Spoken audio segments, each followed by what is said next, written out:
فلسطین، شام، افغانستان، یمن اور لاتعداد ایسی جگہیں جہاں مسلمان بچوں، خواتین، مرد، بوڑھوں کو بھوک اور پیاس سے مارا جا رہا ہے۔ روہنگیا اور غزہ کی خواتین کے بچے پیٹ سے نکال کر کس طرح مارے گئے وہ بیان کرنا مشکل ہے۔ ناظرین، یہی وہ دنیا ہے جہاں ایک طرف تو مسلمانوں پر ہزاروں پاؤنڈ وزنی بم برسائے جاتے ہیں اور دوسری طرف اسی دنیا کی خفیہ طاقتیں اچانک پاکستانی بچیوں پر اتنے مہربان کیسے ہو گئیں؟ جی ہاں ناظرین، وہی پاکستان جہاں سانپ یا کتے کے کاٹنے کی ویکسین سے لے کر تھیلیسیمیا، ہیپاٹائٹس، شوگر اور ٹی بی کی ویکسین مفت نہیں بلکہ بلیک میں مہنگی ملتی ہوں، جہاں زچگی کے دوران ہزاروں عورتیں اپنی جان کی بازی ہار جاتی ہوں، جہاں پینے کا صاف پانی بھی مفت نہ ملتا ہو۔ حیرت کی بات یہ ہے کہ اسی ملک میں 9 سے 14 سال کی بچیوں کے لیے سروائیکل کینسر ویکسین اچانک مفت فراہم کی جا رہی ہے۔ کیا یہ اتفاق ہے یا کہانی کچھ اور ہے؟ سوال تو بنتا ہے۔ ناظرین، حکومتی اعلان کے بعد 1,30,00,000 بچیوں کو HPV یعنی سروائیکل کینسر ویکسین لگائی جا رہی ہے، لیکن عوام کے سوالوں، خدشات اور شکوک کے جواب کون دے گا؟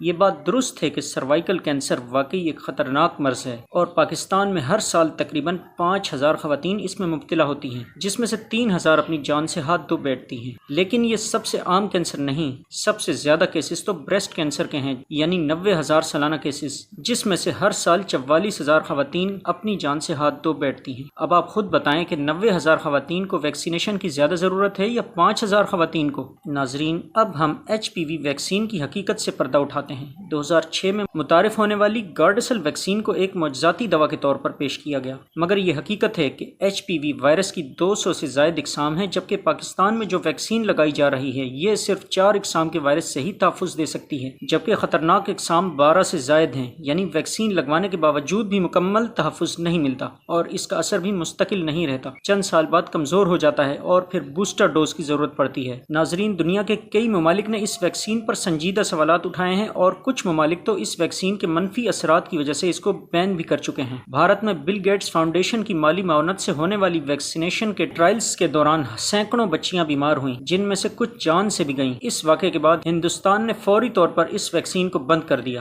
جاپان کی وزارت صحت نے 2,000 بچیوں کے بیمار ہونے کی شکایت کے بعد اس ویکسین کو بین کر دیا اور کئی سالوں کی بندش کے بعد بھی جاپان میں سروائیکل کینسر کی شرح میں کوئی اضافہ دیکھنے میں نہیں آیا، جبکہ ڈنمارک میں ایک ڈاکومنٹری کے ذریعے اس ویکسین کے مضر اثرات کو اجاگر کیا گیا، جس کے بعد ڈنمارک کی پارلیمنٹ نے یورپی میڈیکل ایجنسیز کو سخت تنقید کا نشانہ بنایا اور تو اور امریکہ کے سابق ہیلتھ سیکریٹری رابرٹ کینیڈی نے اس ویکسین کو انتہائی خطرناک قرار دے دیا ہے۔ انہوں نے دعویٰ کیا ہے کہ یہ ویکسین لگوانے کے 7 ماہ بعد ہی آٹو امیون بیماریاں پیدا کر سکتی ہے، اور تو اور RFK جونیئر، جو ایک معروف امریکی وکیل اور ماحولیاتی کارکن ہیں، انہوں نے اس ویکسین کے ممکنہ مضر اثرات اور حفاظتی ٹرائلز کی شفافیت پر سوالات اٹھائے ہیں۔ ناظرین، بات یہیں ختم نہیں ہوتی، بلکہ سابق امریکی ہیلتھ سیکریٹری رابرٹ کینیڈی کے مطابق اس ویکسین کے خلاف سینکڑوں مقدمات عدالتوں میں زیر سماعت ہیں۔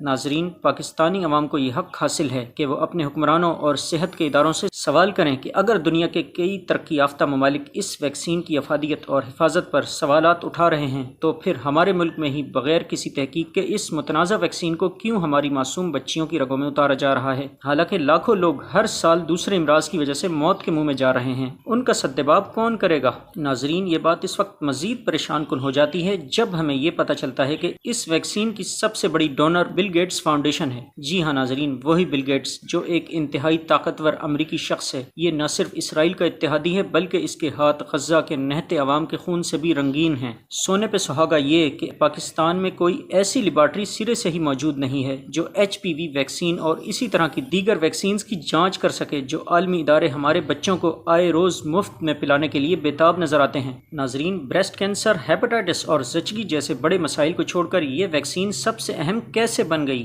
کتنی مضحکہ خیز بات ہے کہ ایک طرف یہ گورے مسلم امہ کی نسل کشی کر رہے ہیں اور دوسری طرف یہی فرنگی پاکستانی بچیوں کے ہمدرد بن گئے۔ اب وقت ہے حقائق جاننے کا، کیونکہ سوال اب صرف ایک ویکسین کا نہیں، یہ سوال ان لاکھوں بچیوں کے مستقبل کا ہے جہاں پوری دنیا میں پاکستان سے بھی کئی گنا زیادہ غریب ممالک ہیں۔ ان کو چھوڑ کر صرف پاکستان کو ہی ویکسین مفت میں کیوں لگائی جا رہی ہے؟